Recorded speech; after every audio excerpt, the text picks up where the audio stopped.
नमस्कार मित्रों।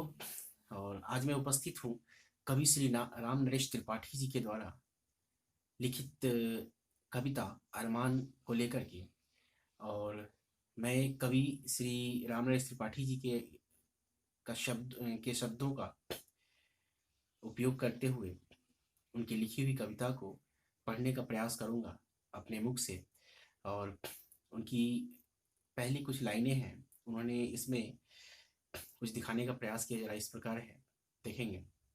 है शौक यही अरमान यही, हम कुछ करके दिखलाएंगे, मरने वाली इस दुनिया में अमरों में नाम लिखाएंगे, अमरों में नाम लिखाएंगे। अर्थात कवि ने अपने शौक, अपने अरमान, इन सब को इसमें निहित किया है और यह कहा है कि इस नस्बर दुनिया में, इस मरने वाली दुनिया में हम अमरों में नाम लिखाएंगे, मतलब हम अमर होकर दिखलाएंगे आपको।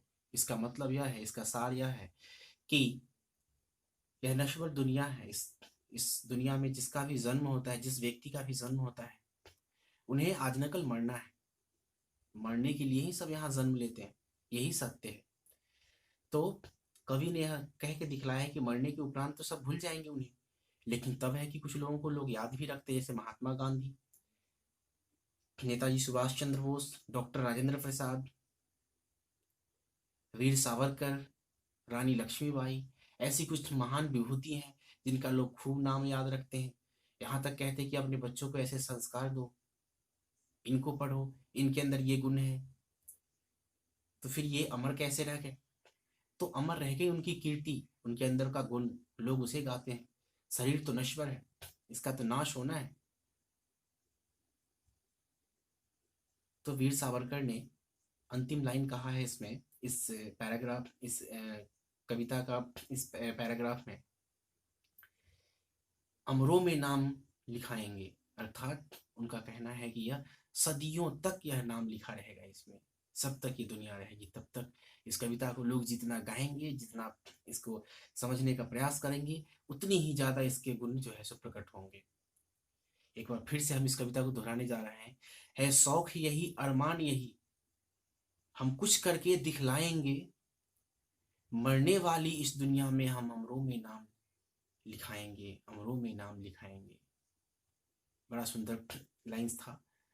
अगली पंक्ति हम, जो लोग, अब अगली पंक्ति को हमने दर्शाने का प्रयास किया है कि जो लोग गरीब भिखारी हैं, जिन पर न किसी की छाया है, जो लोग गरीब भिखारी है जिन पर न किसी की छाया है, हम उनको गले लगावेंगे, हम उनको सुखी बनावेंगे, हम उनको सुखी बनावेंगे। अर्थात अब इस लाइंस में उन्होंने कहा है कि जो गरीब भिखारी है समाज में, जो निर्धन है, जो दीनहीन है, जिसके, जो बहुत अत्यंत गरीब है, जिसके खाने तक कान नहीं, जिसके पास समाज में जिसका कोई ओहदा नहीं है, जो दुखी रहता है हर वक्त, जो परेशान रहता है, कभी बीमारी से, कभी धूप से, कभी वर्षा से, जिसके पास रहने का घर नहीं है, हम वैसे व्यक्ति की कल्पना करते हैं, हम उसको सुखी बनावेंगे, हम उसको धनी बनावेंगे, हम उसको सर्वस्व देंगे।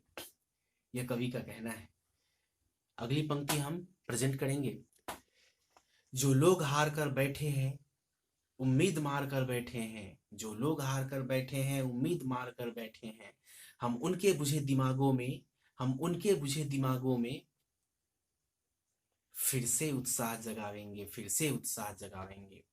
अर्थात यह लाइंस था उन लोगों के लिए जो अपने जीवन को यहीं पर समाप्त कर दे रहे हैं। कहते हैं कि अब हमसे कुछ नहीं होने वाला है, हम तो बूढ़ा हो गए, हम तो बीमार हो गए, हम तो गरीब हैं, अब हमसे क्या होगा, समय निकल गया।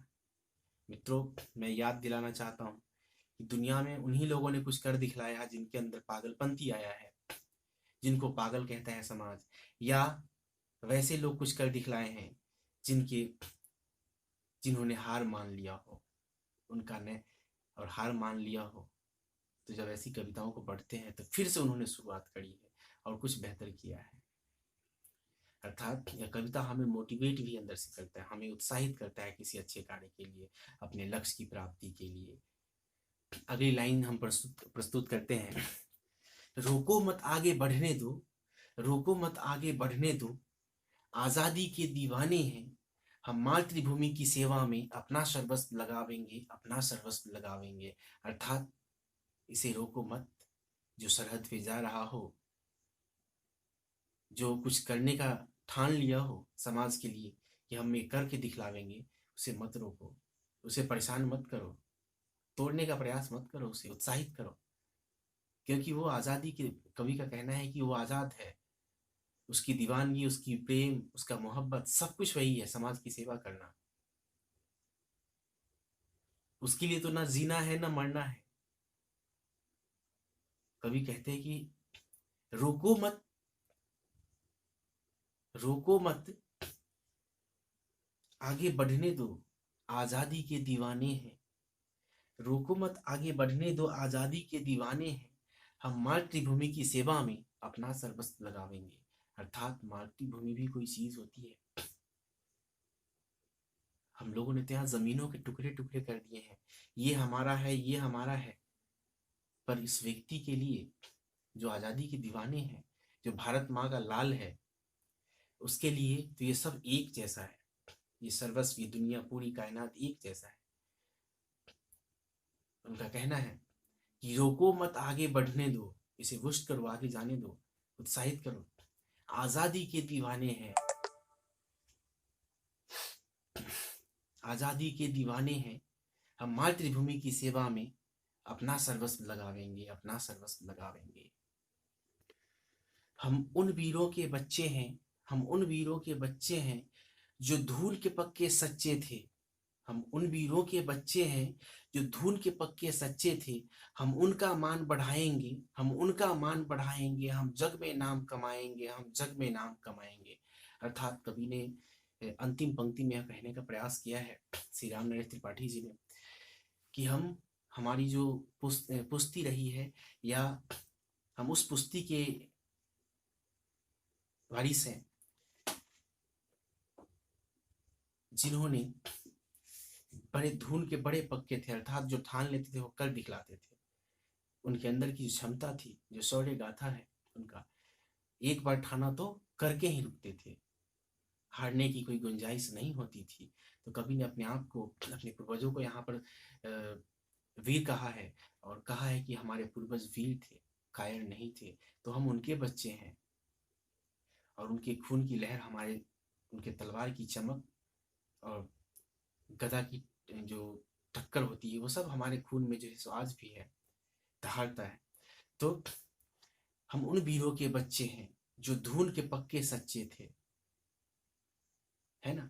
तो कहने का ये मतलब है कि कवि ने अपने अंतिम पंक्ति को बड़े, बड़ी वीरता से जो है सो उसका बखान किया है।